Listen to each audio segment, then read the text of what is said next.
मैं डॉक्टर प्रियंका सिंह हूँ। Bye education मैं स्पेशलिस्ट मेडिकल डॉक्टर हूँ। मैंने एमडी की हुई है सफदरजंग हॉस्पिटल दिल्ली से और मैंने यूपीएससी, सीएससी ईयर 2015, 2016 और 2017 तीनों क्रैक किए हैं। तो पहली बार मेरी रैंक थी 362, next time 574 and current was 309। और मैं इनकम टैक्स में 2018 बैच आईआरएस हूँ अभी। दिल्ली में as a assistant commissioner income tax posted हूँ और बेसिकली मैं बनारस से हूँ। मैं अपनी यूपीएससी जर्नी के बारे में एक क्वेश्चन अभी तुरंत आया है कि can I start at the age of 30 and I am OBC. Okay, so आप किसी भी कैटेगरी से हैं, doesn't matter, you are aspiring to be an officer और आप 30 की बात कर रहे हैं। मैंने 30 में ही 29 ईयर्स में ही पहला अटेम्प्ट दिया था, तो आपके लिए आप बहुत सही फोरम पे इस समय है। मेरा पहला अटेम्प्ट एमडी थर्ड ईयर में था, जिसमें पढ़ने का बिल्कुल भी समय नहीं होता है। मैं आपको कैसे मैंने तैयारी की आपको धीरे धीरे बताऊंगी। मैंने शादी के बाद एमडी के दौरान थर्ड ईयर में तैयारी शुरू करी थी। ठीक है, किसी ने पूछा है कि 12th में परसेंटेज कितना रिक्वायर्ड है यूपीएससी के लिए। आपको अपीयर होने के लिए एलिजिबिलिटी सिर्फ पास होने का ज़रूरी है यूपीएससी बोर्ड में, कोई रिक्वायरमेंट नहीं। जैसे जैसे मेडिकल का एग्ज़ाम होता है एमबीबीएस, उसमें रिक्वायर्ड है एक एक मिनिमम परसेंटेज रिक्वायर्ड होता है, 50% से अबव होना चाहिए। आईआईटी में होता है, इसमें नहीं है कुछ भी ऐसी रिक्वायरमेंट। आपका 33% से अबव पास परसेंट होना चाहिए।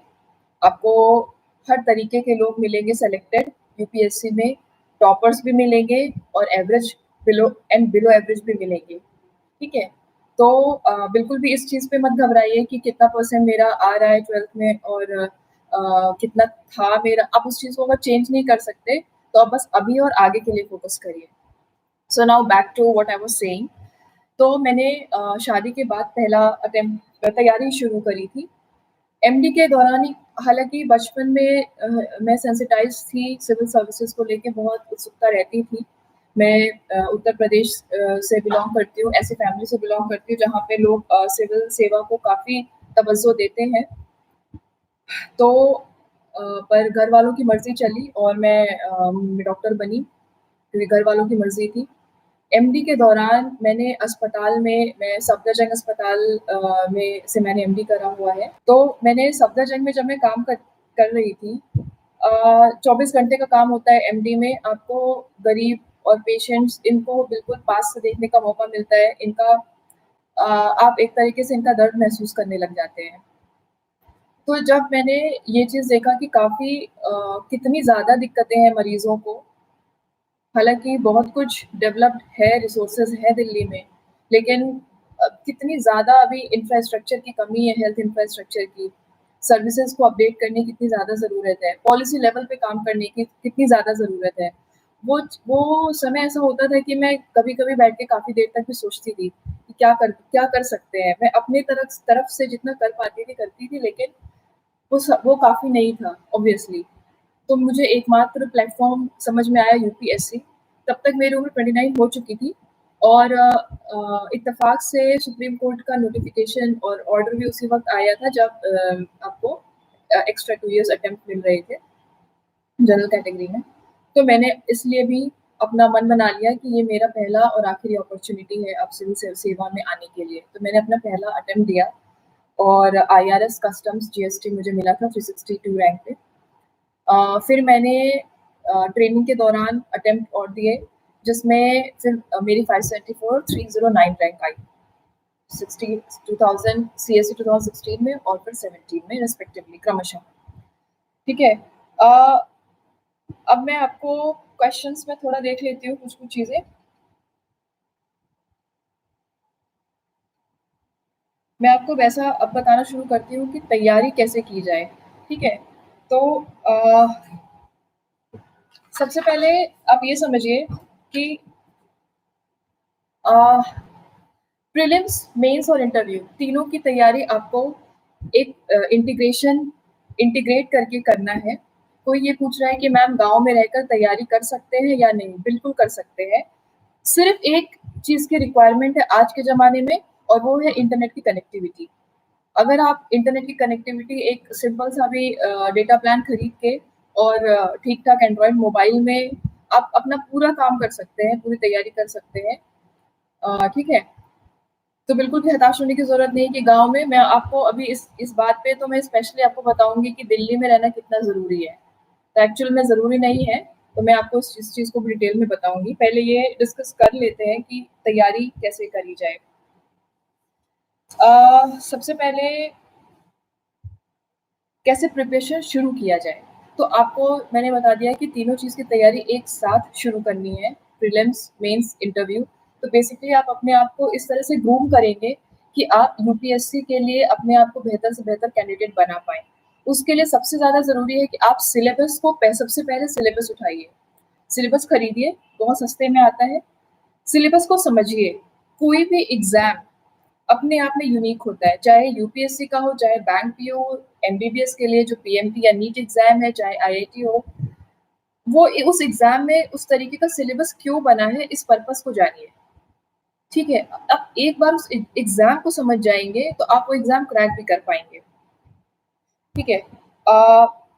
सबसे पहले मैं आपको सिलेबस का ये बता दूँ कि सिलेबस को किस तरीके से आपको समझना है, ऐसा मैंने अपने फ़ेसबुक और इंस्टाग्राम पे भी अ डाला हुआ है। आप वहाँ पे देख सकते हैं, मुझे फ़ॉलो भी कर सकते हैं। फ़िलहाल मेरा ट्विटर हैंडल कुछ समय से इनएक्टिव है किसी कारणवश और मैंने अपना इंस्टाग्राम अकाउंट अभी रिसेंटली ही बनाया है। तो उसमें आपको अभी बहुत सारी चीज़ें नहीं है तो ईज़िली मिल भी जाएगा देखने के लिए। फ़ेसबुक में थोड़ा ढूँढना पड़ेगा। तो आप वहाँ से एक बार ज़रूर देख सकते हैं। आपको ना एक एक्चुअल में फर्स्ट हैंड एक्सपीरियंस आपको वहाँ से मिल जाएगा कि किस तरीके से एक वो मेरे तैयारी के दौरान का वो पेज का फ़ोटोज़ मैंने डाला हुआ है। तो किस तरीके से आदमी बैठ के सिलेबस से टॉपिक्स को चुन के लिखता है, वो मैंने वहाँ पे किया हुआ है। अब सिलेबस को सबसे पहले आपको समझना है कि कितनी इसकी विड्थ है और कितना डेप्थ है।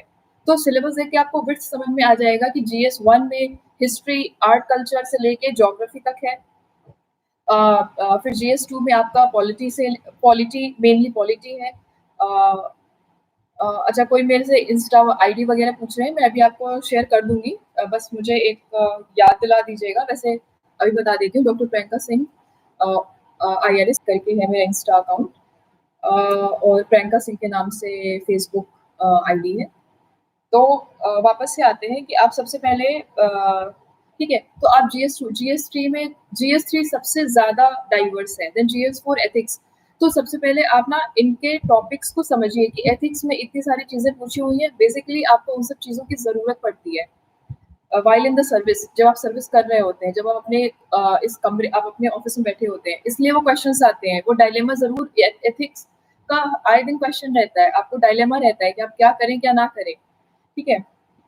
दूसरी चीज़ है प्रीवियस ईयर क्वेश्चन पेपर कितने इम्पोर्टेंट होते हैं।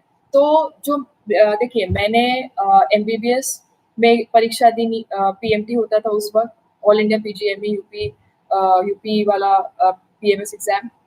फिर एमडी की तैयारी में फिर एग्ज़ाम होता है पीजी के लिए, फिर मैंने यूपीएससी दिया और सारे में मैंने क्रैक किया एग्ज़ाम को। मेरी स्ट्रैटेजी हमेशा एक जो जनरल स्ट्रक्चर वो एक ही रहता था और वो ये है कि सबसे पहले आप सिलेबस को समझें कि कितना विड्थ है। दूसरी चीज़ है कि आप प्रीवियस ईयर के 5 साल के क्वेश्चन पेपर उठाएँ, उससे टॉपिक वाइज़ जैसे 2014, 15, 16, 17, 18 ठीक आपने ये उठाया, इसमें टॉपिक वाइज़ जैसे आपने ज्योग्राफी सेलेक्ट किया, तो ज्योग्राफी में 2014 में कौन-कौन से क्वेश्चन पूछे हैं, 2015 में, 2016 में कौन-कौन से वो टॉपिक सिर्फ नोट करिए। इससे आपको ये पता चल जाएगा कि कौन से टॉपिक्स ज़्यादा मार्क्स के हैं, ज़्यादा बार पूछे जा रहे हैं और कौन से ज़्यादा इम्पोर्टेंट हैं, ठीक है? ये वाला पेज आप एक बार मेरा इंस्टा या फ़ेसबुक सोशल मीडिया हैंडल पे देख लेंगे, आपको काफ़ी समझ में आ जाएगा कि किस तरीके से उसको करना है। बहुत शॉर्ट में ही करना है क्योंकि आपके खुद के समझने के लिए इसमें नोट्स नहीं बनाने हैं, ठीक है? जैसे जैसे मैं आपको यूपीएससी का बताऊँ तो अभी अ बुद्ध पूर्णिमा अभी बीती है, तो भगवान बुद्ध, लॉर्ड बुद्धा ये यूपीएससी के specially GS1 arts and culture के लिए काफ़ी इम्पोर्टेंट टॉपिक रहे हैं। कभी स्तूपा पे क्वेश्चन आता है, कभी कभी बुद्धिज़्म पे क्वेश्चन आता है। तो अब जब पिछले साल 5 साल के क्वेश्चन पेपर देखेंगे तभी आपको ये चीज़ पता लग पाएगी कौन से टॉपिक बार-बार पूछे जा रहे हैं। और यही स्मार्ट वर्क या स्मार्ट स्टडी भी होता है, ठीक है?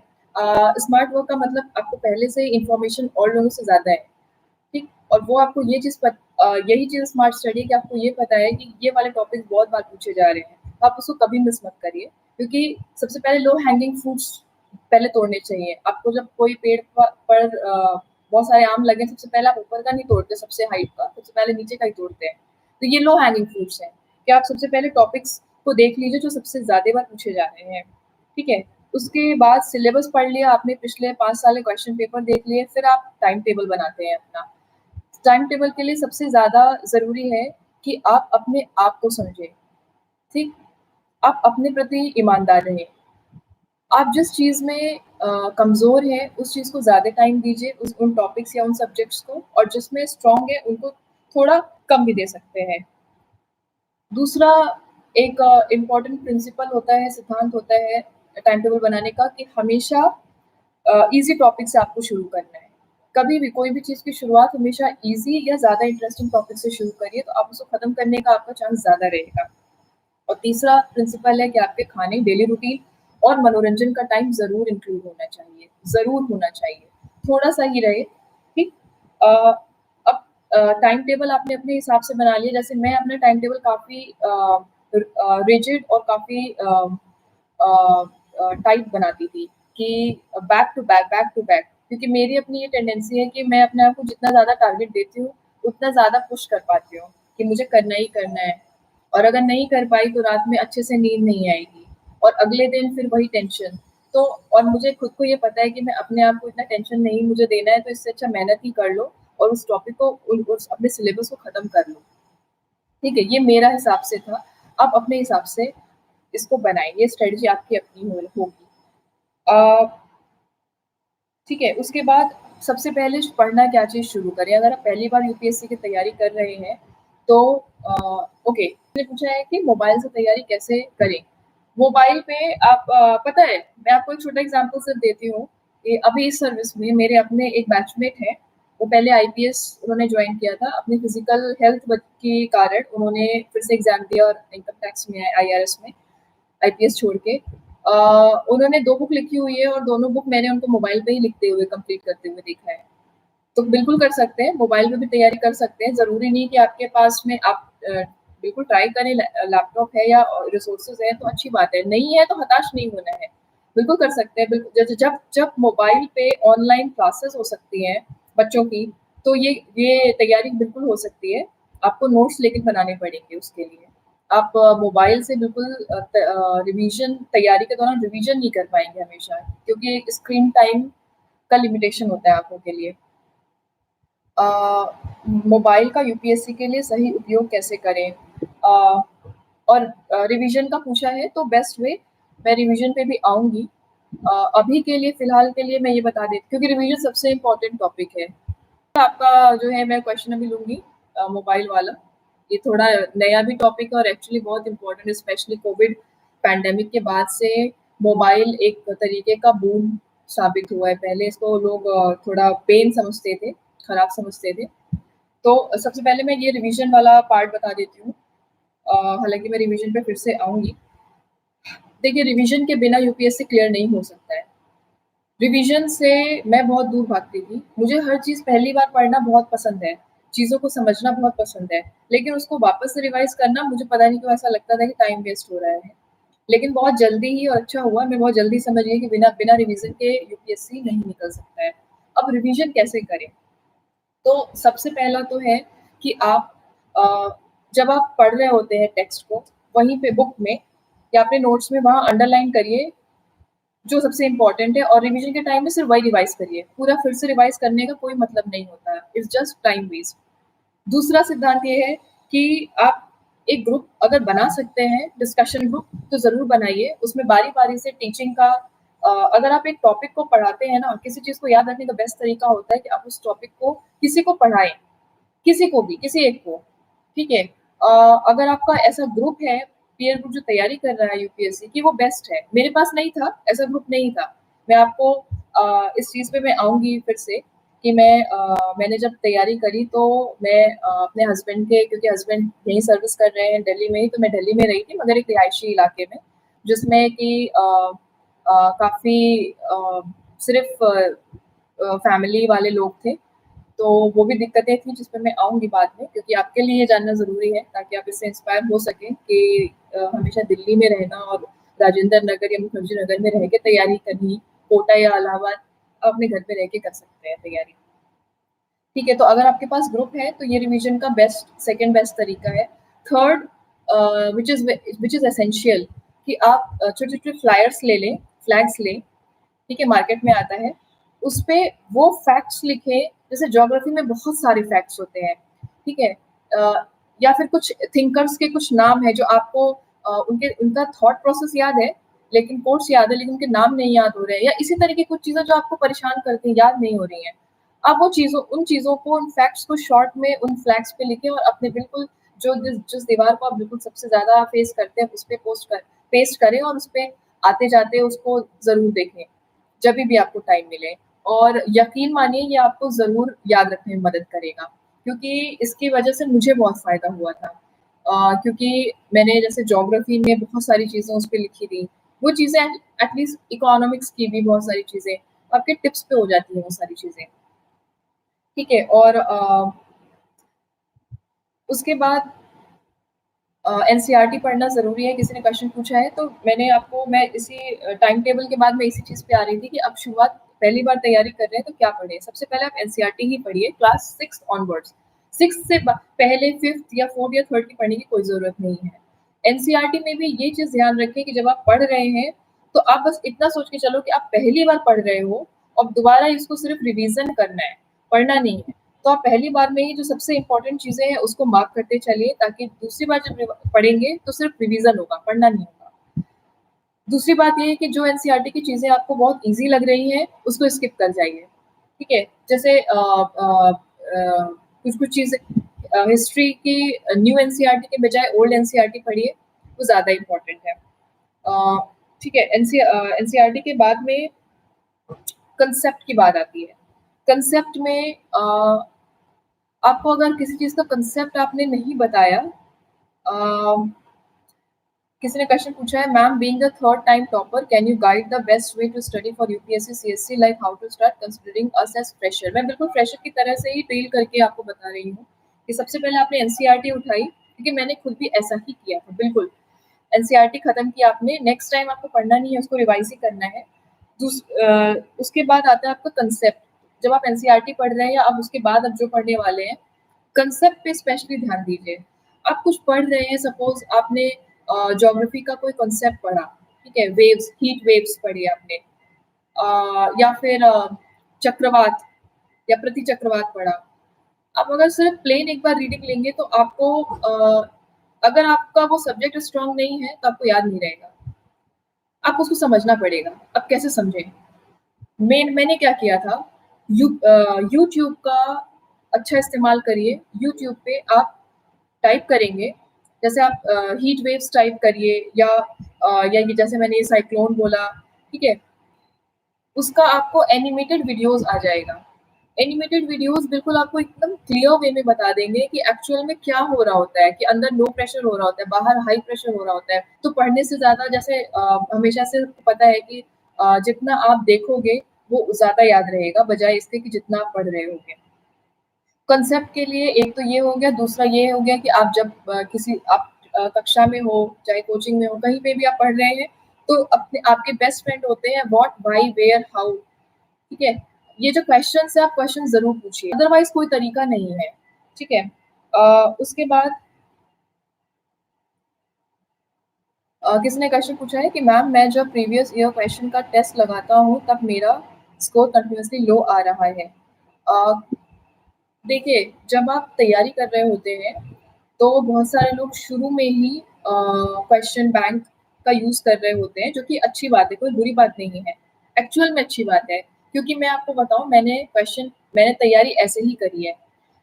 अगर आप कोई टॉपिक पढ़ने जा रहे हैं और आपके लिए ये पॉसिबल है कि आप उस टॉपिक से रिलेटेड क्वेश्चन पिछले सालों में जो पूछे गए हैं देख पा रहे हैं क्विकली बिना ज़्यादा टाइम वेस्ट किए, तो इससे अच्छा कुछ नहीं प्रिपरेशन हो सकता। क्योंकि आपको पहले ही पता होगा कि इस टॉपिक में आपको क्या चीज़ें पढ़नी है, किस पे क्वेश्चन आ रहा है और किस तरीके से क्वेश्चन आ रहा है, चाहे वो प्रीलिम्स का क्वेश्चन हो, चाहे मेंस का हो, ठीक है? तो अब ये तो बहुत ज़रूरी है कि आप क्वेश्चन को बेस बना के पढ़ना शुरू करें। और मेडिकल में तो यकीन मानिए कि मेडिकल की एक्चुअल पढ़ाई और एग्ज़ाम दोनों बहुत कठिन होते हैं और ये तरीका ही एकमात्र तरीका होता है हम लोगों के लिए कि आप पहले क्वेश्चंस देखते हैं और फिर जब जब आप प्रतियोगी परीक्षाओं के लिए तैयारी कर रहे हैं, स्पेशली पीजी के लिए, एमडीएमएस करने के लिए, पहले आप क्वेश्चंस देखते हैं और फिर क्योंकि क्योंकि अथाह है, लिटरेचर अथाह है, मेडिकल लिटरेचर, खत्म ही नहीं होगा एक टॉपिक। आप क्वेश्चंस देखते हैं और उससे रिलेटेड चीज़ें पढ़ते हैं। मगर जब आप क्वेश्चन पेपर लगा रहे हैं तो मार्क्स कम आ रहे हैं, इस पे अभी बिल्कुल भी हताश होने की ज़रूरत नहीं है।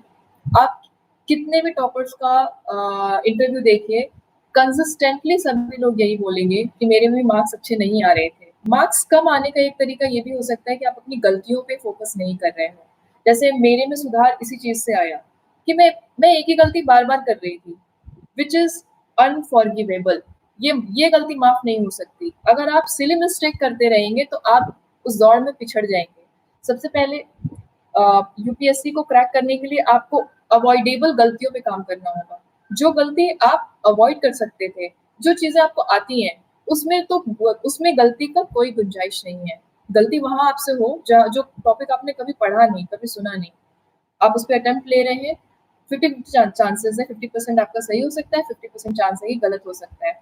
लेकिन जो चीज़ें आपको आ रही हैं, अगर आप उसमें गलती करेंगे, चाहे प्री हो, मेंस हो या इवन इंटरव्यू हो, अगर आप वहाँ पे फ्लंक होंगे, तो फिर आपके चांसेस कम हो जाते हैं। तो मार्क्स कम आ रहे हैं आपके अपने टेस्ट लेने पे, इससे कभी भी हताश नहीं हो और ना ही हताश हो कि आप उसका टाइम बढ़ाएँ। अगर 2 घंटे का पेपर है तो try try to finish it in 2 hours. 2 उतने ही मार्क्स लेके आपको अभी सच मानिए कि आपको अभी काफ़ी इससे तकलीफ हो रही होगी, बहुत टेंशन हो रहा होगा, डिप्रेशन भी हो सकता है कि काफ़ी खराब मार्क्स आ रहे हैं, तो मैं तो लायक ही नहीं हूँ यूपीएससी के, मगर ऐसा बिल्कुल भी नहीं है। हम सबकी जर्नी शुरू में ऐसी ही थी और मेरी खुद की जर्नी कोई बहुत लंबी नहीं रही है कि मैंने क्लास 11 से बहुत लोगों को मैंने सुना क्लास 11 से शुरू कर दी, क्लास 6 से, मतलब पेट से ही शुरू कर देते हैं तैयारी। कोई ज़रूरी नहीं है। यूपीएससी भी एक परीक्षा है, बस परीक्षा में आपको डिसिप्लिन अपनी पढ़ाई के प्रति रखना है और समझना है कि कैसे करना है तैयारी।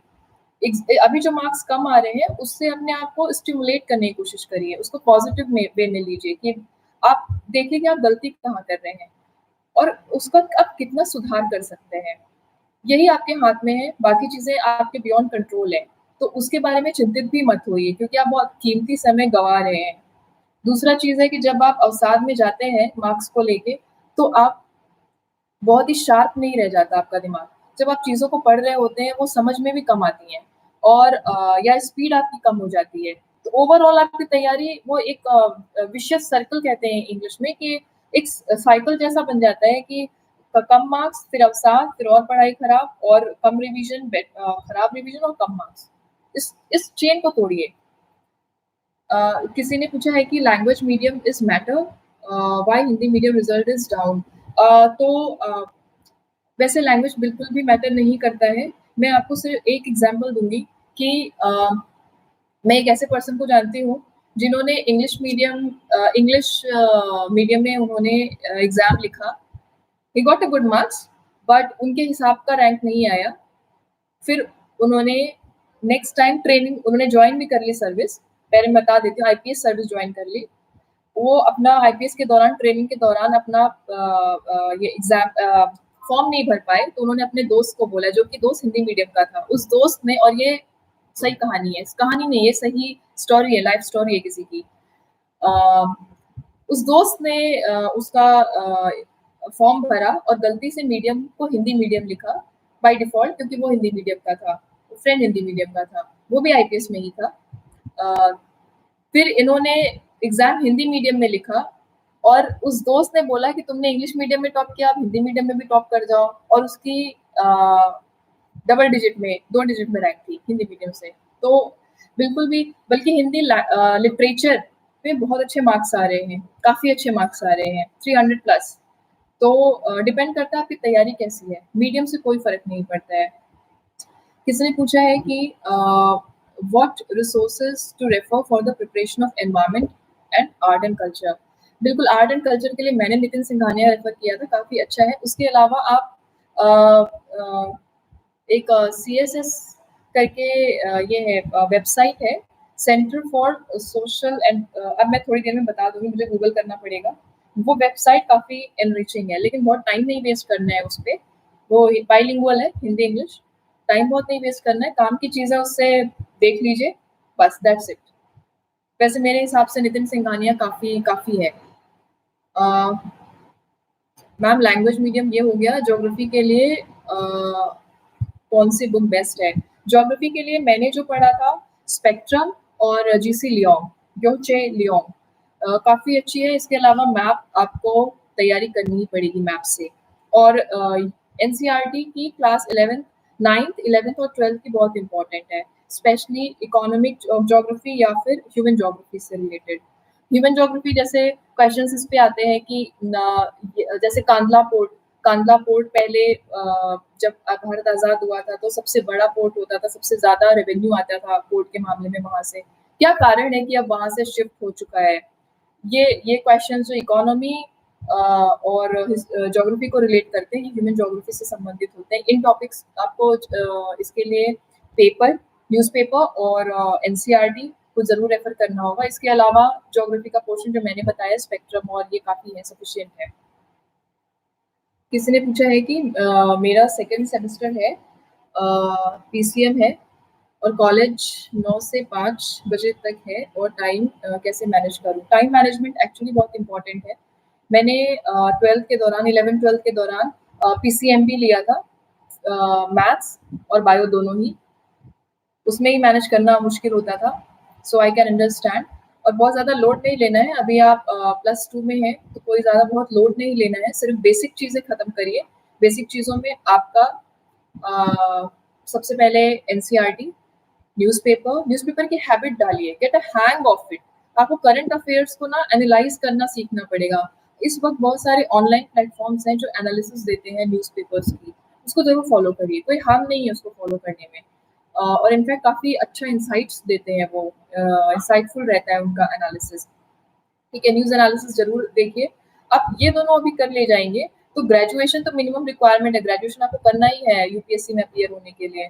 तो ग्रेजुएशन के दौरान आप अपने ऑप्शनल की और जीएस की तैयारी शुरू करिएगा।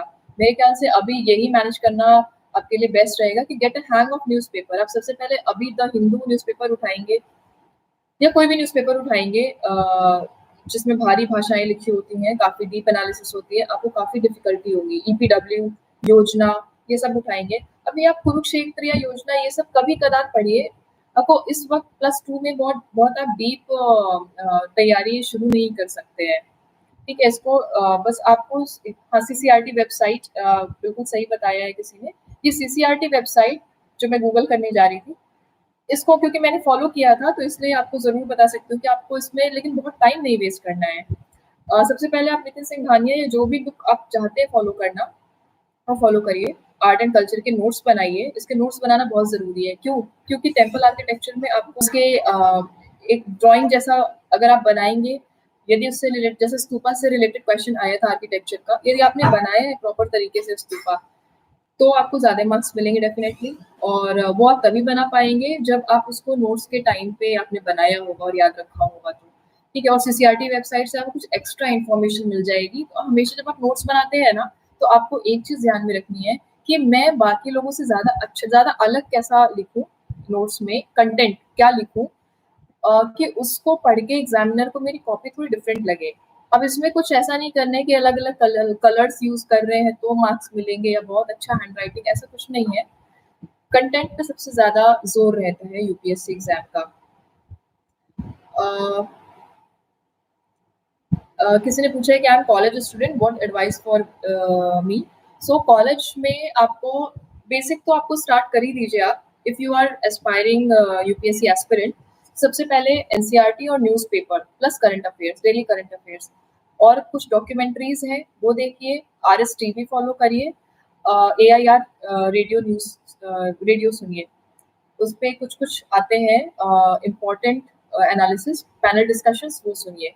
एक बार आपकी हैबिट बन जाएगी तो आपको मज़ा भी आने लगेगा। जैसे मैं अभी भी मुझे कोई ज़रूरत नहीं है बहुत सुनने की because I am into the service और बहुत टाइम भी नहीं बट मुझे बहुत मज़ा आता है आरएस टीवी का कुछ डिस्कशंस सुन के। और ऐसे नॉर्मली तो लोगों को पता भी नहीं होगा but when you listen to those आपको बहुत एक्सपर्ट ओपिनियंस सुनने को मिलते हैं। अ किसी ने पूछा है कि यूपीएससी करने के लिए ग्रेजुएशन में बेस्ट क्या है? देखो, आपको मैं अपनी स्टोरी बहुत अच्छा क्वेश्चन पूछा है ये, सभी लोगों को अब लगता है कि अगर मुझे यूपीएससी करना ही है तो मैं ग्रेजुएशन में कौन-सा सब्जेक्ट लूँ? तो मैं अपना बताती हूँ। मैंने जैसा बताया आपको कि थर्ड ईयर एमडी में तैयारी शुरू करी थी, पहला प्रीलिम्स दिया था। और मेरे पास बहुत समय नहीं था। 2015 सीएसई में ऐसा होता था कि आप मेंस का अपना ऑप्शनल आप बाद में आफ्टर द प्री रिजल्ट आने के बाद आप दे सकते थे अपना चॉइस। जब मेरा प्रीलिम्स निकल गया उसके बाद मैंने सोचना शुरू किया कि व्हाट नाउ अब क्या कर सकते हैं। मैंने सोशियोलॉजी ऑप्ट किया था क्योंकि उसका रीज़न बहुत सारा था। एक तो उसका सिलेबस थोड़ा ज़्यादा अंडरस्टैंडेबल, ईज़ी और छोटा-छोटा होता है। प्लस मेडिकल का बहुत कुछ जुटाना होता है आपको 17 टू 19 सब्जेक्ट्स होते हैं और उसकी बहुत सारी बुक्स होती हैं और आफ्टर एमबीबीएस मोस्टली बुक्स जो है आप दे चुके होते हैं अपने जूनियर्स को और आपके पास आपकी एमडी की बुक्स बन चुकी रहती हैं। तो वो बहुत बहुत जेन्युइन डिफ़िकल्टीज़ थी मेरे साथ क्योंकि समय कम था। सोशियोलॉजी में मज़ा भी बहुत आया पढ़ने में, उससे एसे में और एथिक्स में भी हेल्प हुई। पर मेरे मार्क्स टॉपर्स वाले मार्क्स नहीं थे और रैंक के लिए आपको हमेशा स्ट्राइव करना है, हमेशा ट्राई करना है कि आपके हर सब्जेक्ट में हर पेपर में सबसे ज़्यादा मार्क्स आएँ या मैक्सिमम आएँ, जितना आपसे हो सकता है। तो मुझे ये लगा कि मैं अपना ग्रेजुएशन सब्जेक्ट लेती हूँ, तो सेकंड अटेम्प्ट में मैंने मेडिकल साइंस लिया। तो मैंने अ, सोशियोलॉजी छोड़ के मेडिकल साइंस ली, बहुत कम समय था जल्दी-जल्दी सब कुछ करने का। मैंने मेडिकल साइंस की तैयारी बहुत कम समय में शुरू करी थी और मेरे देश में सबसे ज़्यादा मार्क्स आए थे 322। तो ऐसा नहीं कह सकते कि कौन-सा बेस्ट है ग्रेजुएशन यूपीएससी के लिए। आप ग्रेजुएशन सब्जेक्ट कोई भी लीजिए, जो आपको सूट करता हो या आपको लगता है कि आपको इसमें बहुत मज़ा आएगा पढ़ के या आप अच्छा करेंगे। अ, यूपीएससी को टारगेट करके मत चूज़ करिए ग्रेजुएशन, ठीक है? मेरी आपसे यही आपको सलाह रहेगी।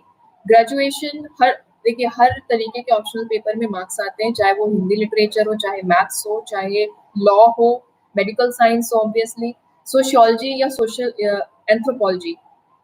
तो इस तरीके से इवन ज्योग्राफी में भी ऐसा बहुत सुनने में आता है कि आप बूचर किया जा रहा है इस वक़्त पब्लिक एडमिनिस्ट्रेशन को या ज्योग्राफी को क्योंकि बहुत समय से लोग ले रहे थे, ऐसा बिल्कुल भी नहीं है। डिपेंड करता है आपने तैयारी कितनी करी हुई है। Uh, my local language is Marathi so please tell available best books for UPSC. अच्छा लोकल लैंग्वेज आपकी मराठी है, तो मैं इसमें आपका बहुत ज़्यादा हेल्प नहीं कर पाऊँगी। वैसे जितनी भी बुक्स हैं if you can read in English तो आपको बहुत सारा ऑप्शन मिल जाता है। लेकिन मुझे ऐसा लगता है कि आपके आस-पास में आपको एक बार वहाँ पे ज़रूर मार्केट में देखना पड़ेगा कि कोचिंग मटीरियल अवेलेबल है कि नहीं मराठी में। वो आपकी हेल्प कर सकते हैं। क्या यूपीएससी के लिए कोचिंग मस्ट है? ओके, तो जैसे मैं अपना एग्ज़ाम्पल बताती हूँ, मैंने कभी भी फुल टाइम कोचिंग नहीं की है, ओके? और मैं ऐसे भी परीक्षार्थी के बारे में आपको बताती हूँ, मेरे साथ में ही थी, तैयारी करती थी बट उन्होंने 2 कोचिंगें की थी और उनका सिलेक्शन नहीं हुआ। एक फुल टाइम कोचिंग की थी और एक कोचिंग वीकेंड क्लासेस की थी। तो मैंने वीकेंड क्लासेस कुछ हफ्तों की थी। मेरा मेन फ़ोकस था टेस्ट सीरीज़ पे, ठीक है? आपके पास में ठीक-ठाक नोट्स इकट्ठे हो जाएँ, आपके अपने नोट्स भी हों, मार्केट से भी आपने नोट्स ले लिए प्लस आपका डेली करंट अफ़ेयर्स न्यूज़पेपर का नोट्स चल ही रहा है, बन रहा है, तो उसके बाद सिर्फ़ रह जाता है आपको टेस्ट सीरीज़, प्री के लिए भी और मेंस के लिए भी और वो सफिशिएंट है। कोचिंग करना बिल्कुल भी ज़रूरी नहीं है। इंग्लिश वीक है इम्प्रूव कैसे करूँ? किसी ने ये पूछा है। तो इंग्लिश देखिए हम लोग कोई बहुत वेस्टर्न यूरोप से नहीं आए हुए हैं और मैंने अपने बहुत सारे सीनियर्स को देखा है सर्विस में। They belong to totally rural places but their accent is marvelous. अगर वो यूरोप में जाते हैं, उनका ट्रेनिंग के टाइम पे जो जनरल ट्रेनिंग होती है, यूरोप में भेजती है सरकार उनको, विदेश भेजती है, वो बिल्कुल वहाँ पे मिक्सअप हो जाते हैं। ये डिपेंड करता है कि आपके अंदर कितनी ज़्यादा जिजीविषा है भाषा को सीखने में। मैं ऐसे भी व्यक्ति को जानती हूँ जिन्हें 16 भाषाएँ आती हैं और 16 भाषाओं पे काफ़ी मजबूत पकड़ है। मुझे खुद को भी फ्रेंच आती है, इंग्लिश, हिंदी मैं बोल ही सकती हूँ। तो कोई बहुत बड़ी बात नहीं है और इंग्लिश तो ऐसे भी बहुत ऐसा कठिन नहीं, ईज़ी लैंग्वेज में आती है। इंग्लिश को आपको स्ट्रॉन्ग करना है तो सबसे पहले स्पोकन इंग्लिश पे ध्यान दीजिए। आप जो चीज़ें साहित्य या जो कुछ पढ़ रहे हैं उसको इंग्लिश में जो चीज़ें आपको ईज़ी लगती है और मज़ा आती है, आप उसको इंग्लिश में पढ़ना शुरू करिए क्योंकि तब आपका मन लगेगा। पहले ही आप ग्रामर पे जाएँगे ना, तो आपको मन नहीं करेगा पढ़ने का, आप सीख नहीं पाएँगे, ठीक है? आप और ट्राई करिए कि आपकी ये हैबिट बन जाए। आप जैसे इंग्लिश आप बहुत सारी डॉक्यूमेंट्रीज़ या मूवीज़ देख रहे हैं हॉलीवुड की, वो उसके सबटाइटल्स पढ़ना शुरू करिए। आप और आपको बहुत अच्छा समझ में आएगा। फिर आप डिक्शनरी आजकल मरियम वेबस्टर की डिक्शनरी है या ऑक्सफोर्ड की डिक्शनरी है, ऐप होता है, मोबाइल में रखिए, उसको हमेशा ट्रांसलेट आप तुरंत-तुरंत उसको देखते रहिए मीनिंग, जहाँ पे भी समझ नहीं आए। और उसके बाद ट्रांसलेशन की बुक्स हैं जो कि बहुत ही शॉर्ट में और बहुत ईज़ी वे में आपको बताती हैं चीज़ें, वो फ़ॉलो करिए, ठीक है? मेरे ख़्याल से और ट्राई करिए कि आप चीज़ों को इंग्लिश में बोलें बिना शर्माए। इससे ही आपका सुधार हो सकता है इंग्लिश में। मैम अच्छा ग्रामर मिस्टेक का किसी ने पूछा है। Good evening ma'am, is negligible amount of grammar acceptable for essay writing? बिल्कुल। देखिए ऐसे में वैसे तो कंटेंट पे मेजर फ़ोकस होता है, लेकिन जब आप एक अधिकारी बनने जा रहे हैं ना, तो आप के अंडर में बहुत सारा स्टाफ होता है। बहुत सारी बड़ी भीड़ को आप और पढ़ी-लिखी भीड़ को आप संबोधित कर रहे होते हैं। उस समय आपकी इज़्ज़त दाँव पे लगी होती है और अगर आप ग्रामेटिकल मिस्टेक करते हैं, तो ये सुसाइडल होता है। आप लोगों को हँसने का मौका दे रहे होते हैं। तो अपनी तरफ से ट्राई करना है कि ग्रामेटिकल मिस्टेक ज़ीरो हो, बिल्कुल ज़ीरो हो। लेकिन ये भी है कि यदि आपसे कुछ मिस्टेक्स हो रही हैं, तो आप ऐसा डर के ऐसे लिखना मत बंद करिए। That will depend on the examiner, वो उसको आराम से इग्नोर कर सकता है। बहुत सारी मिस्टेक्स होंगी, ग्रामेटिकल मिस्टेक्स, तो डेफ़िनेटली किसी का भी ध्यान जाएगा और यूपीएससी एग्ज़ाम जो है सिलेक्शन से ज़्यादा रिजेक्शन के बारे में है, क्योंकि 0.01% लोग का रिज़ल्ट आता है, सेलेक्ट होते हैं, दैट मीन्स कि 99.99% लोग रिजेक्ट हो रहे हैं। तो आपको रिजेक्ट होने से बचना है, उसके लिए आपको अपने ग्रामेटिकल मिस्टेक्स पे आपको तो ये अच्छा है कि आपको पता है कि आपके मिस्टेक्स ग्रामेटिकल हैं और उनको आप इम्प्रूव करने के लिए प्रैक्टिस कर सकते हैं। प्रैक्टिस से आपकी सारी चीज़ें इम्प्रूव हो जाएँगी। अ, किसी ने पूछा है कि how much time is required for the UPSC preparation after graduation? Okay, so after graduation आपको बिल्कुल भी 5 ईयर प्लानिंग नहीं करनी है। Simple 1 year of the last year of your graduation is okay, sufficient. आप लास्ट ईयर में जो जो भी है आपका ग्रेजुएशन 3 साल का है, 4 साल का या जैसे एमबीबीएस है 5 साल का, तो 1 साल बहुत है, लास्ट का 1 साल बहुत है तैयारी करने के लिए और इससे आपका अपीयरिंग में like at the age of 22, 23, 24 selection होने के चांसेस अच्छे रहते हैं। यूपीएससी में यंग पॉपुलेशन बहुत सेलेक्ट होती है because they also want young officers. तो बिल्कुल भी नहीं सोचना है कि कितना ज़्यादा टाइम बिल्कुल आपको ये दिमाग में लगाना है कि कम से कम समय में आपको अ, यूपीएससी एग्ज़ाम क्रैक करना है और आप हमेशा ये सोचिए कि आपको जो अटेम्प्ट आप दे रहे हैं, आप उसी अटेम्प्ट को चाहे वो आपका फर्स्ट अटेम्प्ट हो या फोर्थ अटेम्प्ट हो, आप ये सोच के ही तैयारी करिए कि ये मेरा पहला और आखिरी है या जो भी है ये फोर्थ है तो ये मेरा आखिरी अटेम्प्ट होगा। Is there any way to be in touch with you while like insta और मेल? हाँ, ऑब्वियसली आप मेरे सोशल मीडिया हैंडल पे बिल्कुल फॉलो कर सकते हैं मुझे and I will be happy to guide you people. Uh, if anyone has no idea ठीक है, मुझे लगता है मैंने ज़्यादातर एक एक क्वेश्चन है कि best doctoral according to you for commerce background student. Uh, इसमें भी यदि आपका कॉमर्स बैकग्राउंड आपका है तो आपके लिए काफ़ी ऑप्शंस हैं। लेकिन यदि आप फिर भी चाहते हैं कि आप एसए में आपको वो सब्जेक्ट चाहिए जो आपका एसए से में हेल्प करे, एथिक्स में हेल्प करे, you can go for that. For example sociology, anthropology.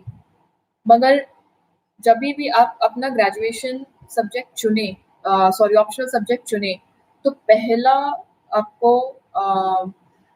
ध्यान में जो रखना होता है सिद्धांत, वो ये कि आपका वो ग्रेजुएशन सब्जेक्ट होगा तो बेस्ट होगा। जैसे मेरे लिए भी हुआ, मैंने सोशियोलॉजी ली थी, इट वाज गुड, मैंने मेरे फर्स्ट अटेम्प्ट में हो गया selection, but then I switch to medical science.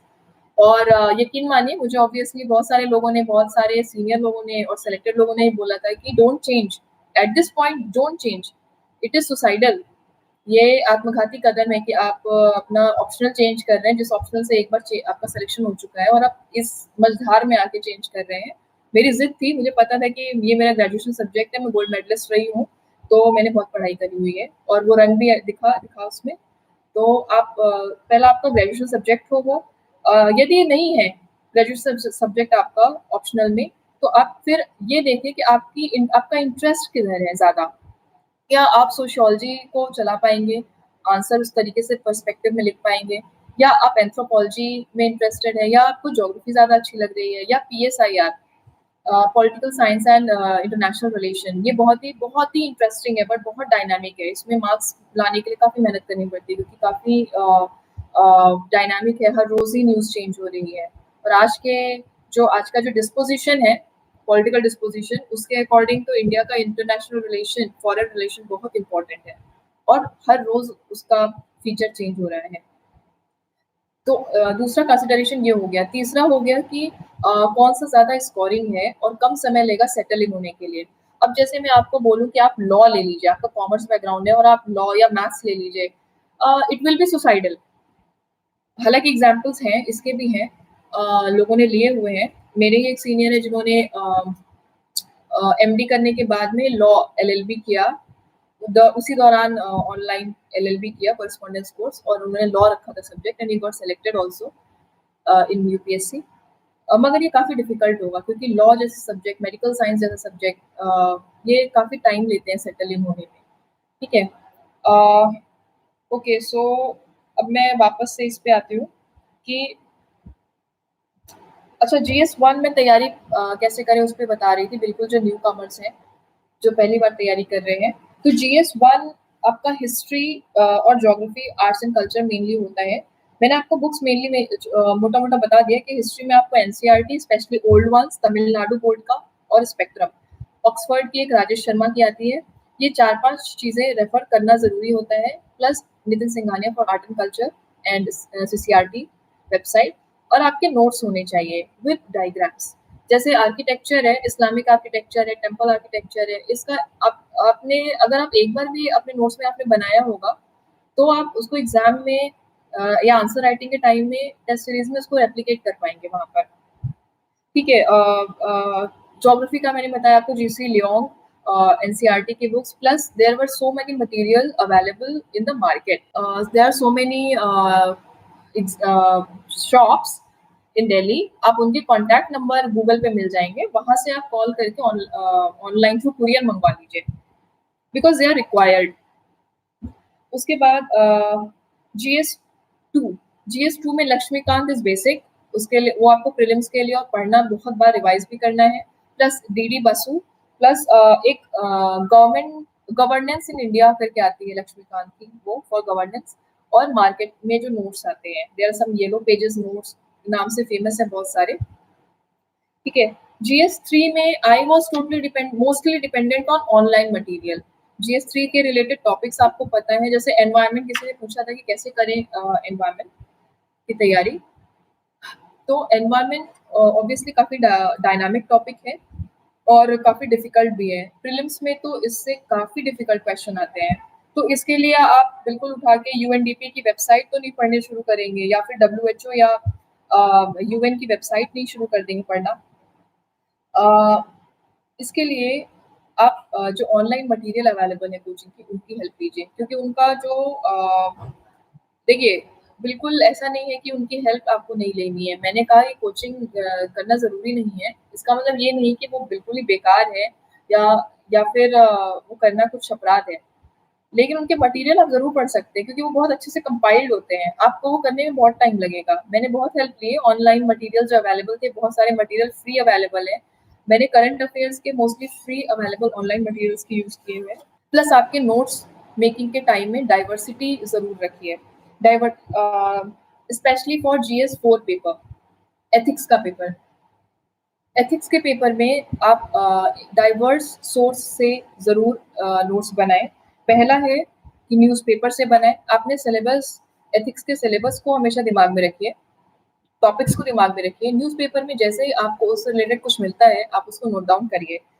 दूसरा है हिस्ट्री में कुछ आपको एग्ज़ाम्पल्स मिलते हैं उससे रिलेटेड, या आपके माइथोलॉजी में जैसे महाभारत, रामायण, गीता, इसमें कोई भी आपको उसका एग्जाम्पल मिलता है, किसी कैरेक्टर से रिलेटेड कोई एग्जाम्पल रहता है, करंट अफेयर्स में उससे रिलेटेड उस टॉपिक से रिलेटेड कोई एग्जाम्पल मिलता है, नोट डाउन करिए। प्लस डॉक्यूमेंट्री जैसे मैं आपको एग्जाम्पल अपना बताती हूँ कि मैंने जॉनस सॉक जिन्होंने पोलियो की वैक्सीन डेवलप की थी, डिस्कवरी चैनल पे उनका डॉक्यूमेंट्री कई बार आता रहता था, बचपन में देखा था। उन्होंने उनके बारे में ये फ़ेमस है कि उन्होंने उसको पेटेंट नहीं किया उस फ़ॉर्मूला को, वो पेटेंट करके अरबों कमा सकते थे, करोड़ों नहीं अरबों कमा सकते थे। आज पोलियो वैक्सीन हर बच्चे को पूरी दुनिया में लगती है, वो अरबों कमा सकते थे।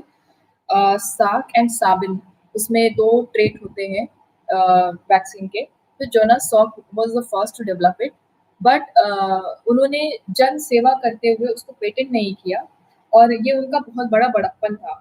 तो एक ये बेसिक प्रिंसिपल हो सकता है जब आप डायलेमा में हो कि आपको अपना पहले गेन देखना है या फिर पहले आपको समाज सेवा या फिर ग्रेटर कॉमन गुड देखना है।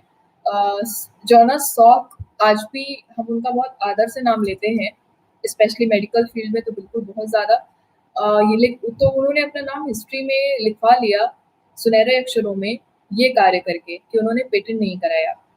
ठीक है, तो एक ये छोटा-सा डॉक्यूमेंट्री है, बट जब आप इसको लिखते हैं ना आप अपने एग्ज़ाम में, यूपीएससी में, मेंस के पेपर में, आंसर में, तो एग्ज़ामिनर अ, बिल्कुल डिफ़रेंस देख सकता है कि आपके अंदर कितनी ज़्यादा कैपेबिलिटीज़ हैं, चीज़ों को कोरिलेट करने में, एनालाइज़ करने में। ठीक है? मेरे ख़्याल से नोट्स के अलावा मैं आपको न्यूज़पेपर्स के बारे में बताती हूँ कि बहुत सारे क्वेश्चन न्यूज़पेपर के पड़े हुए हैं। ओके, तो मैंने जैसे शुरू किया था, इंग्लिश मीडियम का था, तो द हिंदू शुरू किया था एमडी 3rd ईयर में। यकीन मानिए मुझे काफ़ी दिक्कत आती थी द हिंदू पढ़ने में। पहले तो उनका एनालिसिस बहुत ही डीप होता है, प्लस थोड़ा-सा बायस्ड होता है, प्लस उनकी लैंग्वेज बहुत डिफ़िकल्ट होती है। फिर मैंने I switch to Indian Express. Indian Express काफ़ी बैलेंस्ड लगा, उसकी लैंग्वेज भी ईज़ी थी। तो बहुत बड़ाई आपकी इस बात में नहीं है कि आप कितना टफ़ से टफ़ चीज़ें पढ़ रहे हो, आप उसको कितना रिप्रोड्यूस कर पा रहे हो एग्ज़ाम में, कितना उससे आउटपुट दे पा रहे हो उस इनपुट से, इस पे ही तो आपका सिलेक्शन डिपेंड करता है। तो मैंने फिर उसको ही कंटिन्यू किया इंडियन एक्सप्रेस को। और मैगज़ीन में मैंने योजना पढ़ी थी, 1-2 बार मैंने कुरुक्षेत्र भी खरीदी, बट मुझे लगा किसी एक ही को पढ़ लें बहुत है। दूसरी चीज़ जो मैं आपको इस पॉइंट ऑफ टाइम पे बताना चाहूँगी कि जब हम तैयारी करना शुरू करते हैं यूपीएससी की, तो एक भटकाव का शिकार हो जाते हैं कि हम ये मटेरियल भी मँगा लें क्योंकि बहुत सस्ता है ना, तो हम ऑनलाइन वो भी मँगा लें, फ़ोन करके वो भी मँगा लें, ठीक है? बहुत सारा पाइल अप हो गया। न्यूज़पेपर में भी 2 मँगा लेते हैं और योजना और कुरुक्षेत्र और 1-2 और मैगज़ीन मँगा लेते हैं, आउटलुक भी मँगा लेते हैं, बिज़नेस स्टैंडर्ड भी, या हिंदी की नवभारत टाइम्स मँगा लेते हैं। ऐसा बिल्कुल भी नहीं करना है। आप एक चीज़ को बहुत ध्यान से समझिए कि यदि आप एक जो कोई भी मटेरियल है, यदि आप उसको पढ़ नहीं पा रहे हैं, समय के अभाव की वजह से, या आप उसको रिवाइज़ नहीं कर पाएँगे, आपको ये पता है, तो आप उसको अभी फेंक दीजिए। बिल्कुल भी आपका टाइम मत वेस्ट करिए क्योंकि वो आपको कभी भी एग्ज़ाम में आप उसको यूज़ नहीं कर पाएँगे और it will only waste your this time. आपका समय ही सिर्फ़ बर्बाद हो रहा होगा। यदि आप उसको रिवाइज़ नहीं कर पाएँगे या फिर लेके आपने सिर्फ़ रख दिया है खरीद के, उसको पढ़ नहीं पा रहे हैं। सिर्फ़ आपका वो पाइल अप गट्ठर बनता जा रहा है, आपको बेसिकली उससे कोई आउटपुट नहीं ले पा रहे हैं। और ये बहुत ही सुसाइडल टेंडेंसी होती है बुक या मटेरियल इकट्ठा करने की। सबसे पहले इस टेंडेंसी को बिल्कुल इमीडिएट तौर पे खत्म करिए। आप उतने ही मटेरियल यूज़ करिए जो आप पढ़ सकते हैं, पढ़ पा रहे हैं, या अपनी कैपेबिलिटी को बढ़ाइए पढ़ने के लिए। और यदि नहीं पढ़ पा रहे हैं तो उस तरफ बहुत भटकाव का शिकार मत होइए कि मैंने ये भी मटेरियल और वो भी मटेरियल मंगा लूँ, या फिर एक बार सब पढ़ डालूँ। एक बार आप सब पढ़ भी जाएँगे, क्योंकि मैं ऐसे लोगों को भी जानती हूँ जो तैयारी के दौरान मुझे मिले, अनफॉर्चुनेटली सिलेक्शन नहीं हुआ, और मुझे जो लगता था उनका मेन रीज़न उन लोगों का था, वो यही था कि वो सब कुछ पढ़ जाना चाहते थे, और यदि वो, जैसे मैं कुछ पढ़ रही हूँ, वो उन्होंने वो चीज़ नहीं पढ़ी हुई है, मटेरियल उनके पास वो नहीं है, तो उनको सबसे टेंशन इसी बात की हो रही है कि उनके पास वो मटेरियल नहीं है। रादर दैन दैट, आप समझिए कि आप क्या चीज़, अगर आप सबसे इम्पोर्टेंट जिस चीज़ को समझते हैं, उससे रिलेटेड मटेरियल आप खरीदिए और पढ़िए।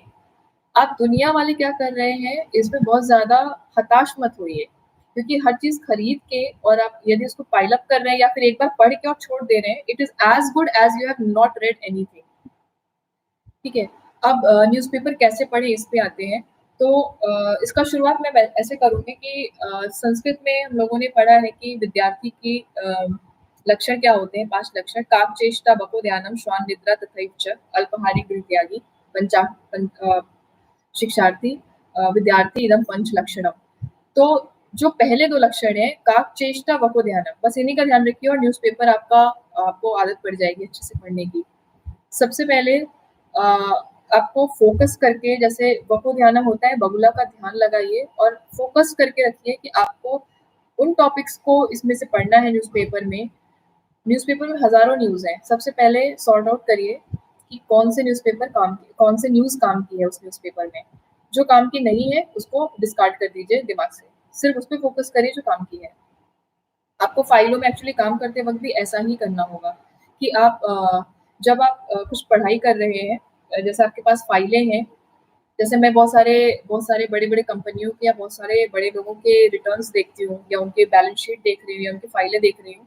बहुत सारी चीज़ें रहती हैं, सबसे पहले मैं वो चीज़ हटाती हूँ जो चीज़ काम की नहीं है, वो चीज़ नज़रों से हटा दो, आपको सिर्फ़ वो दिखे जो काम की है। दूसरी चीज़ है इम्पोर्टेंट कि there should not be any paper cutting and storage of that. आप न्यूज़पेपर से नोट्स बनाइए और उसको इस तरीके से बुलेट पॉइंट्स में लिखिए कि आप उसको रिवाइज़ कर सकें। मिनिमम पॉइंट्स डालिए जो कि सबसे इम्पोर्टेंट है, और ज़्यादातर चीज़ें दिमाग में याद रखने का टेंडेंसी बनाइए। ये प्रैक्टिस से आ जाएगा, और आपको नोट्स डेली बेसिस पे आपके अपडेट होते रहेंगे, तो जब आप नोट्स बनाने बैठते हैं तो एक बार जल्दी-जल्दी पीछे का बस सिर्फ सरसरी निगाह से देख लीजिए। न्यूज़पेपर है ना, आप अपने आप को ऐसा भी बताइए कि न्यूज़पेपर एक ऐसी चीज़ है जो वैसे भी मज़ा आती है पढ़ने में। अब तो ये हम लोग जब थोड़े बूढ़े हो जाएँगे तो चाय की चुस्कियाँ लेते हुए पढ़ेंगे, तो क्यों ना अभी हम एग्ज़ाम में नंबर लाने के लिए पढ़ें अच्छे से। पेपर की कटिंग करके बिल्कुल भी स्टोर मत करिए। It is suicidal, it is actually suicidal, क्योंकि आपको लगता रहेगा कि आप टाइम सेव करने के लिए आपने कर लिया, एक नोट्स बना लिया आपने, पेपर कटिंग करके साथ में चिपका लिया, रख लिया, बट आप उसको कभी नहीं पढ़ पाएँगे। तो आप एक्चुअली एग्ज़ाम में आउटपुट आपका उतना ही रहेगा, उतने ही मार्क्स मिलेंगे आपको, जितना आपने एक्चुअल में रिवाइज़ किया होगा, और रिवाइज़ आप तभी कर पाएँगे जब वो शॉर्ट में लिखा होगा, बुलेट पॉइंट्स में लिखा होगा, या फिर डायग्राम या फिर फ्लो चार्ट के फॉर्म में लिखा होगा। ठीक है, कुछ टॉपिक्स में बिल्कुल एनालिसिस की ज़रूरत पड़ती है, स्पेशली जीएस 2 से रिलेटेड, उससे न्यूज़ भी रिलेटेड, जैसे उस टाइम पे सेक्शन 370 से रिलेटेड जितने भी आर्टिकल्स आते थे, उसमें आप पॉइंट्स में नहीं लिख सकते बहुत लंबा-लंबा आपको, लेकिन बहुत लंबी कहानियाँ नहीं, उसको आप शॉर्ट में ज़रूर लिख सकते हैं। अ, उसके बाद क्वेश्चन है कि पढ़ने में मन नहीं लगे तो क्या करें? ठीक है? अच्छा, आपने आपने ऐसे लोगों को देखा होगा आपकी कक्षाओं में या कोचिंग में, जो आपको ऐसा लगता है कि वो टाइम वेस्ट इतना कर रहे हैं, सिर्फ़ अय्याशी ही ज़्यादातर कर रहे हैं, तो तो वो तो सेलेक्ट भी नहीं होंगे। यकीन मानिए, आपका यदि मन नहीं लग रहा है, तो मैं आपको बता दूँ, पढ़ाई में मन नहीं लग रहा, तो आपका कॉम्पिटिशन इन लोगों से नहीं है। आपका कॉम्पिटिशन उन लोगों से है जो बहुत मेहनत से पढ़ रहे हैं। जिनको आप ये देख रहे हो कि ये आपकी नज़र में ये लोग एग्ज़ाम में नहीं पास होने वाले हैं, उनको तो आप सीव आउट कर दीजिए, हटा दीजिए, वो तो उस जनता में है भी नहीं जो एग्ज़ाम में पास होने वाले हैं, ठीक है? उसके अलावा एक और टेंडेंसी होती है कि आपने कोचिंग में एक और चीज़ देखी होगी कि बहुत सारे लोग कोचिंग इसलिए करने आते हैं कि शौक के तौर पे, या उनके माँ-बाप समाज में अपनी इज़्ज़त रखने के लिए या दिखाने के लिए कि बच्चे को हमने बाहर पढ़ने इलाहाबाद, कोटा या दिल्ली भेजा हुआ है कोचिंग करने के लिए, ठीक है? ऐसे केस में आपका मन नहीं लग रहा पढ़ाई में, तो आप बस इतना जान जाइए कि आप समय और पैसे की बर्बादी कर रहे हैं। लेकिन यदि आप अपनी इच्छा से आए हैं तैयारी करने या घर में बैठ के तैयारी कर रहे हैं और आपका मन नहीं लग रहा है, तो आप कुछ कुछ ऐसे डॉक्यूमेंट्रीज़ या कुछ ऐसे कहानियों लोगों की कहानियाँ, जीवनियाँ पढ़िए जो आपको इंस्पायर करती हों। आप कुछ इंटरव्यूज़ देख सकते हैं, बिल्कुल लगेगा आपका मन, आप वो इंटरव्यूज़ देख लें तो। लोग ऐसे भी हैं जिन्होंने जो फूल वगैरह गिर जाते हैं उनको बीन के, इतने गरीब थे कि उनको बीन के और उनसे माला बना के अपना डेली का पढ़ाई का और खाने का खर्चा निकाल के, स्लम में रहते थे, उससे खर्चा निकाल के और अपनी पढ़ाई को भी स्पॉन्सर किया, फिर लोगों को, बच्चों को पढ़ा-पढ़ा के ट्यूशन दे-दे के और फिर यूपीएससी में क्रैक करके यूपीएससी आज अधिकारी बन के वो उन्हीं जगहों पे फ्री में लाइब्रेरी खोल रहे हैं। तो आप अपने आप को ऐसा बनाइए कि आप एसेट बन सकें और वो आप पढ़ाई करके ही कर पाएँगे।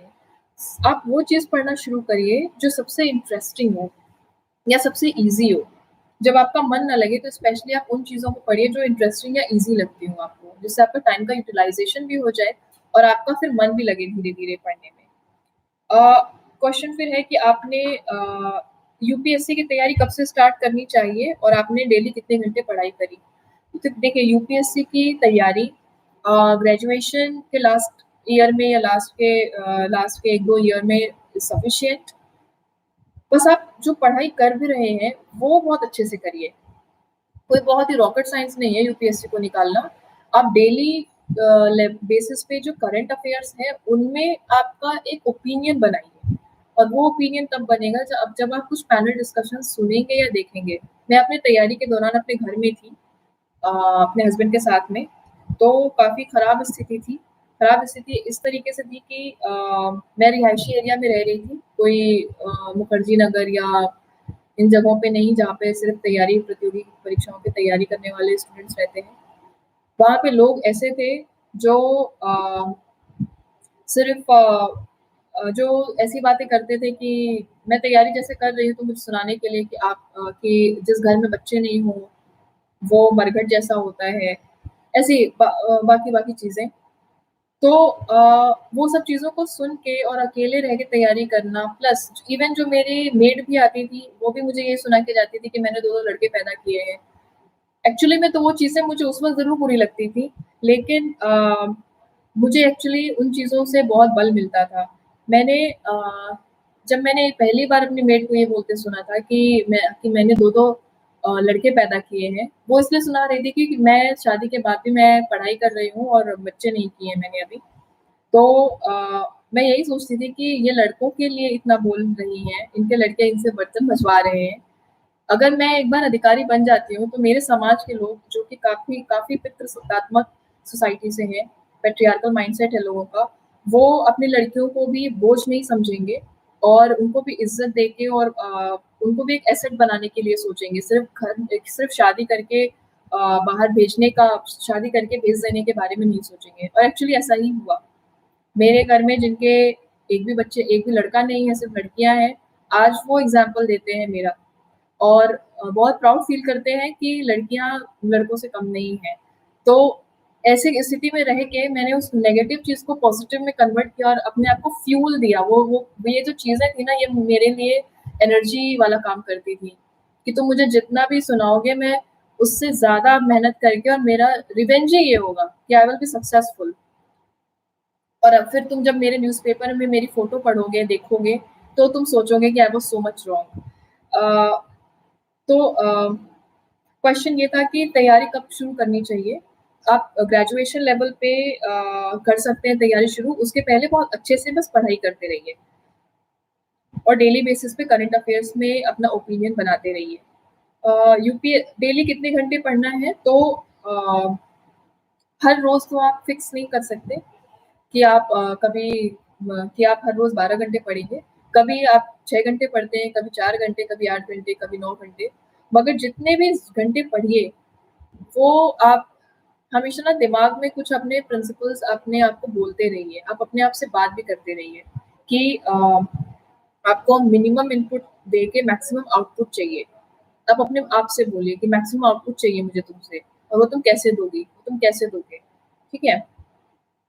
डेली कितने घंटे पढ़ाई करनी चाहिए, तो एटलीस्ट 7 टू 8 आवर्स ज़रूर पढ़ना चाहिए। जब हम नौकरी करते हैं, तो हम 8 से 9 घंटे की नौकरी करते हैं, तो एक एवरेज पीरियड होता है जितने घंटों में हम अपना अपना बेस्ट दे सकते हैं as a human daily basis पे। तो दैट मीन्स कि 8 टू 9 आवर्स तो हर रोज़ आदमी पढ़ सकता है, बिना बिना बहुत ज़्यादा परेशान हुए। तो यदि आप कम पढ़ाई करते हैं, कम घंटे पढ़ते हैं, तो धीरे-धीरे उसको धीरे-धीरे बढ़ाइए, कोई दिक्कत नहीं है। अ, आपको यूपीएससी तैयारी की मोटिवेशन कहाँ से मिली? तो मैंने आपको बता दिया शुरू में ही, वो चीज़ आपको कहानी शुरू में ही बताई, सबका अपना-अपना मोटिवेशन होता है। अ, यूपीएससी की तैयारी के दौरान खुद को मोटिवेट कैसे रखा आपने? तो देखिए यदि आपके पास आपका फ्रेंड सर्कल है जो तैयारी कर रहा है, इट्स बेस्ट। यदि नहीं है, तो आप उसके लिए परेशान मत होइए। अ, आप उसके लिए परेशान मत होइए। मेरे पास नहीं था इस तरीके का कोई ऐसा ग्रुप जो मुझे हमेशा मोटिवेट रखे। कोई भी नहीं था इनफैक्ट, शुरू में मैंने सबसे छुपा के भी रखा, ना मेरे घरवालों को पता था कि मैं तैयारी कर रही हूँ। जब मेरा रिज़ल्ट आया तब पता चला सबको। ना मेरे जहाँ मैं एमडी कर रही थी, सफदरजंग हॉस्पिटल, ना उसके एचओडी या किसी भी सीनियर डॉक्टर को पता था। तो सबसे छुपा के तैयारी करने में आप मोटिवेट कैसे कैसे रह पाएँगे? तो मैं हमेशा कुछ मोटिवेशनल कोट्स अपनी दीवालों पे लिख के रखती थी कमरे के, और कुछ ना कुछ मोटिवेशनल स्टोरीज़ पढ़ती रहती थी। लाइव लाइव स्टोरीज़ जैसे जिनके जिनके जीवन में काफ़ी ऐसी घटनाएँ हुई हैं और उन्होंने उससे बाहर निकल के और नाम कमाया है, उनके बारे में पढ़ के। अच्छा, उसके अलावा यूपीएससी की तैयारी के लिए सोशल मीडिया का यूज़ कैसे करें? अच्छा, सोशल मीडिया में बहुत टाइम नहीं वेस्ट करना है। सोशल मीडिया में स्पेशली आप उन उन चीज़ों को फ़ॉलो करें जो आपको लगता है कि एग्ज़ाम सिलेबस से रिलेटेड है। उसके अलावा कुछ एस्पिरेंट्स को भी फ़ॉलो कर सकते हैं जो यूपीएससी से रिलेटेड कुछ-कुछ हेल्प या मेंटरिंग करते रहते हैं। ठीक है? इसके अलावा कोचिंग्स की वेबसाइट्स को भी जहाँ पे भी आपको कुछ ऑनलाइन मटीरियल आपको लगता है, ठीक है? हमेशा मैक्सिमाइज़ करना है आपको। यूपीएससी के लिए मीडियम कैसे चूज़ करें? तो मीडियम में जैसे हिंदी और इंग्लिश में हमेशा कन्फ्यूज़न रहती है कि कैसे करना चाहिए। सो एक समय में मुझे भी थी। वैसे तो मैं थ्रू आउट इंग्लिश मीडियम से पढ़ी हूँ, मगर मुझे हमेशा लगता था कि इंटरव्यू में मैं कैसे बोल पाऊँगी, फिर बिकॉज़ बोलना अलग बात है, but when when you have to reply those difficult questions and you have to give an analytical point of view, कैसे कर पाऊँगी? बहुत डाउट रहता था अपने ऊपर, ठीक है? मेरे पास ऑप्शन इसलिए नहीं था क्योंकि ना तो मैं इतनी शुद्ध हिंदी में सोशियोलॉजी लिख पाती, ना इतनी शुद्ध हिंदी में मेडिकल साइंस। इसलिए सिर्फ़ मुझे इंग्लिश मीडियम लेना पड़ा। लेकिन यदि आपको हिंदी और इंग्लिश में थोड़ा भी डिफ़िकल्टी लग रहा है, तो जिसमें आप हर जीएस से लेके ऑप्शनल एसे सारे पेपर्स जिसमें आप सबसे अच्छे से एक्सप्रेस कर पाएँगे, वो लीजिए, वो मीडियम चूज़ करिए। कारण ये है कि जब आप इंटरव्यू दे रहे होते हैं, इंटरव्यू में आप सामने प्रेज़ेंट होते हैं। आपके पॉइंट ऑफ व्यू के अलावा आपका हाव-भाव, कॉन्फिडेंस, बोलने का तरीका, डिलिवरी, टाइमिंग बहुत मैटर करती है। सिर्फ़ सिर्फ़ कंटेंट या सिर्फ़ आपकी लैंग्वेज मैटर नहीं करती। लेकिन जब आप लिख रहे होते हैं, जब आपका मेंस में आपका कोई चेक कर रहा होता है एग्ज़ामिनर, तब आप वहाँ प्रेज़ेंट नहीं होते हैं। सिर्फ़ आपने जो लिखा है वो चीज़ें प्रेज़ेंट होती हैं। उस समय आपका ये बहुत ज़रूरी है कि आप बहुत ही अ, कंफ़र्टेबल रहें इस चीज़ को लेके, ठीक है?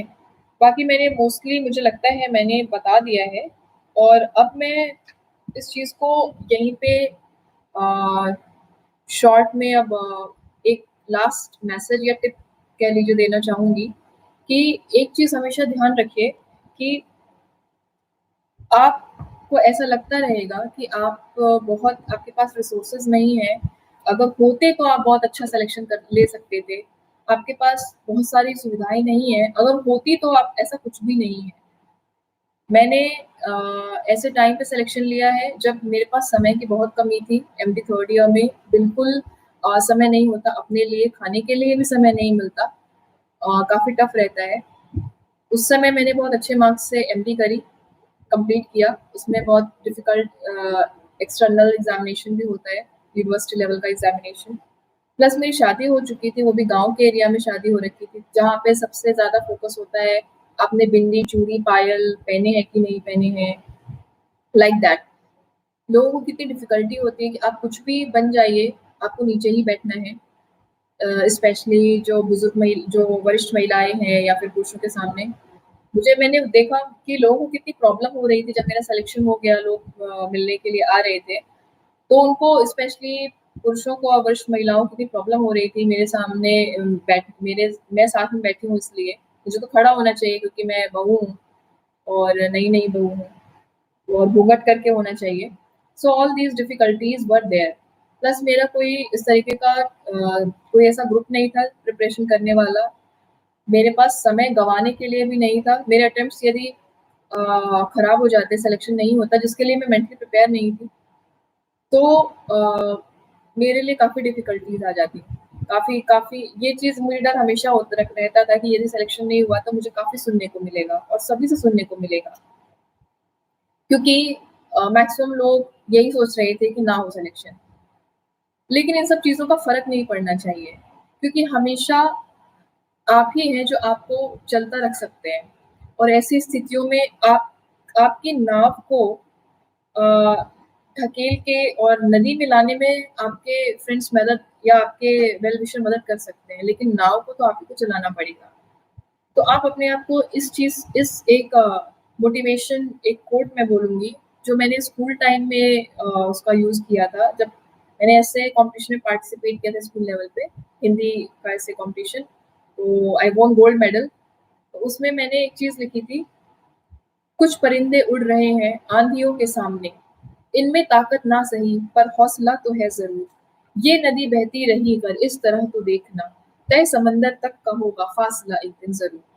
तो आप बस ऐसा ही समझ के आगे बढ़िए कि आपके अंदर हिम्मत है और वो सफिशिएंट है और फ़ासला ज़रूर पूरा होगा, यदि आपने हिम्मत नहीं हारी और मेहनत करना नहीं छोड़ा। So with that I wish you all the very best. और यदि आपको किसी स्पेसिफिक टॉपिक के बारे में जानना है या और क्वेरीज हैं, तो आप इनबॉक्स में मैसेज कर सकते हैं क्योंकि वो बाद में भी पढ़ा जाता है एडमिन द्वारा। Okay, so I again wish you all the very best. आप यूपीएससी या कोई भी प्रतियोगी एग्जाम परीक्षाएं दे रहे हैं, उसमें अपना 100% दीजिए और आप मान के चलिए कि आप अकेले नहीं हैं जिसको दिक्कतें आ रही हैं, जिसके पास रिसोर्सेज की कमी है, जिसके पास गाइडेंस और मोटिवेशन की कमी है। ऐसे सारे परीक्षार्थी हैं, लेकिन उनको इन कठिनाइयों को हरा के और ऊपर कौन निकलता है वो ही सिलेक्शन लेगा। So with that I